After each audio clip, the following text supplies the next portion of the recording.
संसद की नई इमारत के निर्माण का गर्व है, तो मुझे पिछले 9 साल में गरीबों के 4 करोड़ घर बनने का भी संतोष है।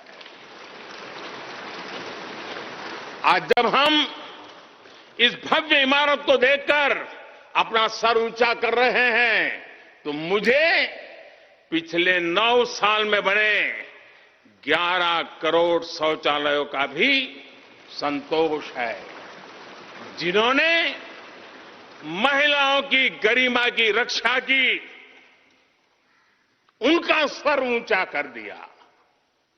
आज जब हम इस संसद भवन में सुविधाओं की बात कर रहे हैं, तो मुझे संतोष है कि पिछले 9 साल में हमने गांवों को जोड़ने के लिए 4 लाख किलोमीटर से भी ज्यादा सड़कों का निर्माण किया। आज जब हम इस इको फ्रेंडली इमारत को देखकर खुश हैं, तो मुझे संतोष है कि हमने पानी की एक एक बूंद बचाने के लिए 50,000 से ज्यादा अमृत सरोवरों का निर्माण किया है। आज जब हम इस नए संसद भवन की लोकसभा और राज्यसभा को देखकर उत्सव मना रहे हैं, तो मुझे संतोष है कि हमने देश में 30,000 से ज्यादा नए पंचायत भवन भी बनाए हैं। यानी पंचायत भवन से लेकर संसद भवन तक हमारी निष्ठा एक ही है, हमारी प्रेरणा एक रही। देश का विकास, देश के लोगों का विकास। साथियों, आपको ध्यान होगा 15 अगस्त को लाल किले से मैंने कहा था, यही समय है, सही समय है।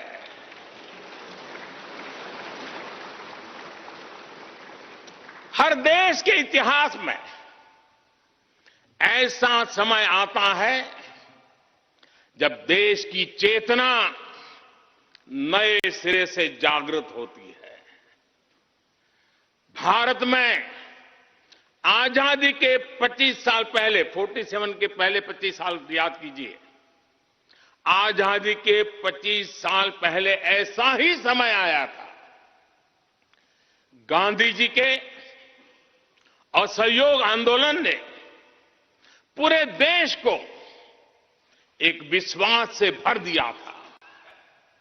गांधी जी ने स्वराज के संकल्प से हर भारतवासी को जोड़ दिया था। ये वो दौर था जब हर भारतीय आजादी के लिए जी जान से जुट गया था। इसका नतीजा हमने 1947 में भारत की आजादी के तौर पर देखा। आजादी का ये अमृत काल भी भारत के इतिहास का ऐसा ही पड़ाव है। आज से 25 साल बाद भारत अपनी आजादी के 100 वर्ष पूरे करेगा। हमारे पास भी 25 वर्ष का अमृत कालखंड है। इन 25 वर्षों में हमें मिलकर भारत को विकसित राष्ट्र बनाना है।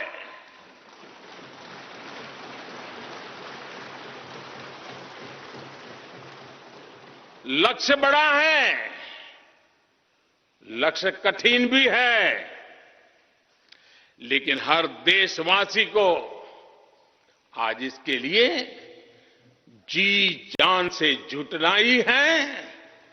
नए प्रण लेने हैं, नए संकल्प लेने हैं, नई गति पकड़नी है।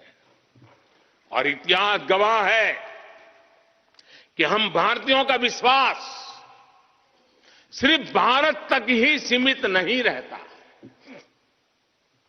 हमारी आजादी की लड़ाई ने दुनिया के बहुत सारे देशों में उस समय एक नई चेतना जागृत कर दी थी। हमारी आजादी की लड़ाई से भारत तो आजाद हुआ ही, साथ ही कई देश आजादी की राह पर चल पड़े। भारत के विश्वास ने दूसरे देशों के विश्वास को सहारा दिया था और इसलिए भारत जैसा विविधता से भरा देश, इतनी बड़ी आबादी वाला देश, इतनी सारी चुनौतियों से लड़ने वाला देश जब एक विश्वास के साथ आगे बढ़ता है तो इससे दुनिया के अनेक देशों को प्रेरणा भी मिलती है।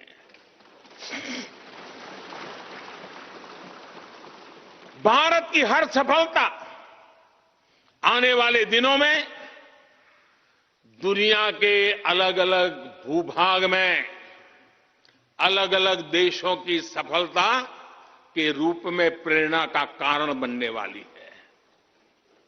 आज यदि भारत तेजी से गरीबी दूर करता है तो ये कई देशों को गरीबी से बाहर आने की प्रेरणा भी देता है। भारत का विकसित होने का संकल्प कई और देशों का संबल बनेगा। इसलिए भारत की जिम्मेदारी और बड़ी हो जाती है। और साथियों, सफलता की पहली शर्त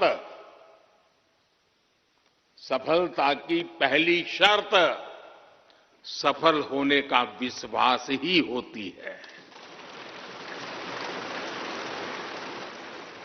ये नया संसद भवन इस विश्वास को नई बुलंदी देने वाला है।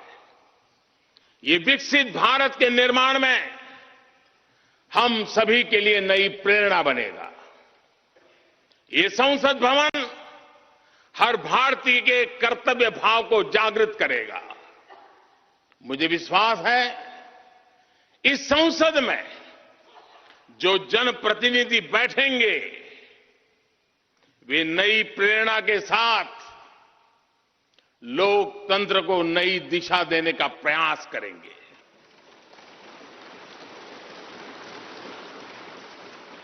हमें नेशन फर्स्ट की भावना से आगे बढ़ना होगा। इदम राष्ट्राय इदम न मम। हमें कर्तव्य पथ को सर्वोपरि रखना होगा।